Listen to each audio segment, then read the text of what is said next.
ನಮಸ್ಕಾರ. ಅರಿಯಿತು ಮನವು ಸಂಚಿಕೆಗೆ ಸ್ವಾಗತ. ಇಂದು ನಾವು ಗೆಲುವಿನ ಗುಟ್ಟು ಈ ಪುಸ್ತಕದಿಂದ ಮೂಲ ರಾಮಗೋಪಾಲನ್ ಅವರದು, ತಮಿಳಿನ ಮೂಲ, ಕನ್ನಡಕ್ಕೆ ಚಿರಂಜೀವಿ ಅವರು ಅನುವಾದಿಸಿರುವುದು. ಈ ಪುಸ್ತಕದಿಂದ ಅಧ್ಯಯನ ಶುರು ಮಾಡೋಣ. ಮಕ್ಕಳ ಅವಗುಣಗಳನ್ನು ಕಂಡು ಬೈದು ಸುಮ್ಮನಾಗುವ ತಂದೆ ತಾಯಿಯರನ್ನು ಬಹುಪಾಲು ಮನೆಗಳಲ್ಲಿ ಕಾಣಬಹುದು. ಅಂದ್ರೆ ಮಕ್ಕಳೇನಾದ್ರೂ ತಪ್ಪು ಮಾಡಿದಾಗ ಬೈದು ಸುಮ್ಮನಾಗ್ಬಿಡ್ತೀವಿ. ಸೊ ಅದು ತಿದ್ದಕ್ಕೆ ಏನ್ ಮಾಡ್ಬೋದು ಆಸ್ ಎ ಪೇರೆಂಟು, ಇದನ್ನ ನಾವು ಪ್ರಯತ್ನ ಮಾಡ್ತಾ ಇದೀವ. ನಿಮ್ಮನ್ನ ನೀವು ಪ್ರಶ್ನಿಸ್ಕೊಳ್ಳಿ. ಹಿರಿಯರ ಬೇಜವಾಬ್ದಾರಿತನವನ್ನು ಟೀಕಿಸುವ ಯುವ ಜನರು ಇಲ್ಲದಿಲ್ಲ. ಹಂಗೇನೆ ದೊಡ್ಡವ್ರು ಮಾಡೋ ಬೇಜವಾಬ್ದಾರಿತನನು ಟೀಕಿಸ್ತಾ ಇರ್ತೀವಿ ಯುವಕರು ಅಥವಾ ಯುವ ಜನತೆ. ಸೊ ಇದು ಏನಾದ್ರೂ ಸೊಲ್ಯೂಷನ್ಸ್ ಕೊಡುತ್ತಾ? ನಾವು ಅವರ ತಪ್ಪನ್ನ ಎತ್ತಿ ತೋರಿಸೋದು, ಅವರು ನಮ್ಮ ತಪ್ಪನ್ನ ಎತ್ತಿ ತೋರಿಸೋದು, ಇದರಲ್ಲಿ ಏನಾದ್ರೂ ಪರಿಹಾರ ಸಿಗ್ತಾ ಇದೆ ನಮ್ಗೆ? ಯೋಚಿಸಿ.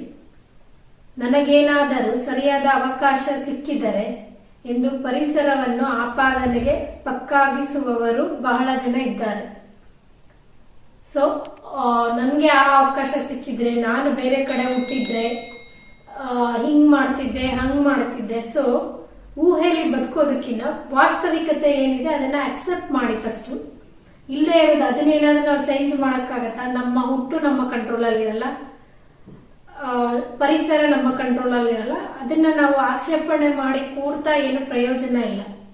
ನಾನು ಇಲ್ಲಿ ಹುಟ್ಟಬಾರ್ದಿತ್ತು, ಅಲ್ಲಿ ಹುಟ್ಟಬೇಕಿತ್ತು, ಅದ್ಯಾವುದು ನಮ್ಮ ಕೈಯಲ್ಲಿ ಇಲ್ಲ. ನಮ್ಮ ಕೈಯಲ್ಲಿ ಏನಿದೆ, ಹುಟ್ಟು ಬಂದಾದ್ಮೇಲೆ ನಮ್ಮ ಜೀವನ ನಾವು ಹೇಗೆ ರೂಪಿಸ್ಕೋಬೇಕು ಅದಕ್ಕೆ ಹಾಕೋ ಪ್ರಯತ್ನ ನಮ್ಮ ಕಂಟ್ರೋಲ್ ಅಲ್ಲೇ ಇದೆ.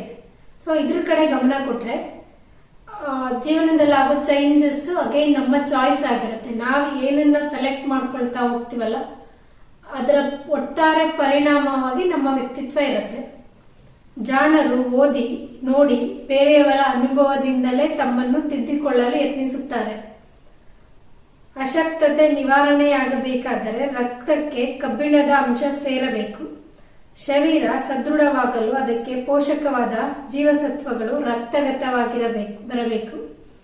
ಯುವಕ ಯುವತಿಯರಲ್ಲಿ ಅಪೇಕ್ಷಣೀಯ ಸದ್ಗುಣಗಳು ಮೈಗೂಡಬೇಕಾದರೆ ಅವರಿಗೆ ಸರಳ ಮನೋವೈಜ್ಞಾನಿಕ ಶಿಕ್ಷಣದ ಅಗತ್ಯವಿದೆ.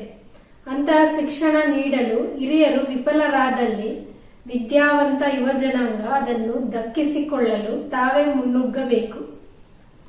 ಸೊ ಇಲ್ಲಿ ಲೇಖಕರು ಅದನ್ನೇ ಹೇಳ್ತಾ ಇರೋದು. ನಮಗ್ ಬೇಕಾಗಿರೋ ವಾತಾವರಣ ಸಿಗ್ತಾ ಇಲ್ಲ, ವಿದ್ಯೆ ಸಿಗ್ತಾ ಇಲ್ಲ ಅಂತ ಒಂದ್ ಹಂತಕ್ಕೆ ಬಂದಾಗ ಅದೆಲ್ಲ ಹಾಗೆ ನಮ್ಮ ಚಾಯ್ಸ್ ಆಗ್ತಾನೆ ಹೋಗುತ್ತೆ.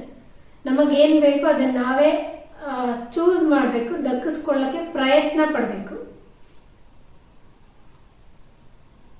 ಬುದ್ಧಿ ಬಂದ ಮೇಲೆ ತಮ್ಮ ಬದುಕನ್ನು ಹಸನು ಮಾಡಿಕೊಳ್ಳುವ ಸಂಪೂರ್ಣ ಹೊಣೆಗಾರಿಕೆ ಅವ್ರವ್ರದೇ ಆಗಿರುತ್ತೆ. ಸೊ ನಾನು ಇಲ್ಲಿ ಹುಟ್ಬಿಟ್ಟೆ, ಇಲ್ಲಿ ಬೆಳೆದೆ, ಇಲ್ಲಿ ಇರಬಾರ್ದಿತ್ತು, ಅಲ್ಲಿ ಇರ್ಬೇಕಿತ್ತು, ಈ ಊಹಾಪೋಹಗಳು ಅಥವಾ ಆಗದೆ ಇರೋ ಬದಲಾವಣೆ ಮೇಲೆ ಯೋಚನೆ ಮಾಡಿ ಟೈಮ್ ವ್ಯರ್ಥ ಮಾಡೋದಕ್ಕಿಂತ ನಮ್ಮ ಕೈಯಲ್ಲಿ ಏನಿದೆ, ಈಗ ಹುಟ್ಟಿದ್ದಾಗ್ಬಿಟ್ಟಿದೆ, ಬೆಳೆದು ಇಷ್ಟು ವರ್ಷನೂ ಜೀವನದಲ್ಲಿ ಕಳೆದ್ಬಿಟ್ಟಿದೀವಿ, ನಮ್ಮ ಅರಿವಿಗೆ ಬಂದಾಗ ಅಟ್ಲೀಸ್ಟ್ ನಾನು ಇಲ್ಲಿಂದ ಈ ಕ್ಷಣದಿಂದ ನನಗೆ ಬೇಕಾದಂತ ವ್ಯಕ್ತಿತ್ವನ ನಾನು ರೂಪಿಸ್ಕೊಳ್ಬೇಕಾದ್ರೆ ನನ್ನ ಪ್ರಯತ್ನ ಯಾವ ನಿಟ್ಟಿನಲ್ಲಿ ಸಾಗಬೇಕು, ಅದಕ್ಕೆ ನಾನು ಯಾವ್ಯಾವೆಲ್ಲ ಹೊಸ ಸ್ಕಿಲ್ಸ್ಗಳನ್ನ ಕಲ್ತ್ಕೊಳ್ತಾ ಹೋಗ್ಬೇಕು, ಅಪ್ಗ್ರೇಡ್ ನನ್ನ ನಾಲೆಜ್ ನಾನು ಮಾಡ್ಕೊಳ್ತಾನೆ ಇರಬೇಕು.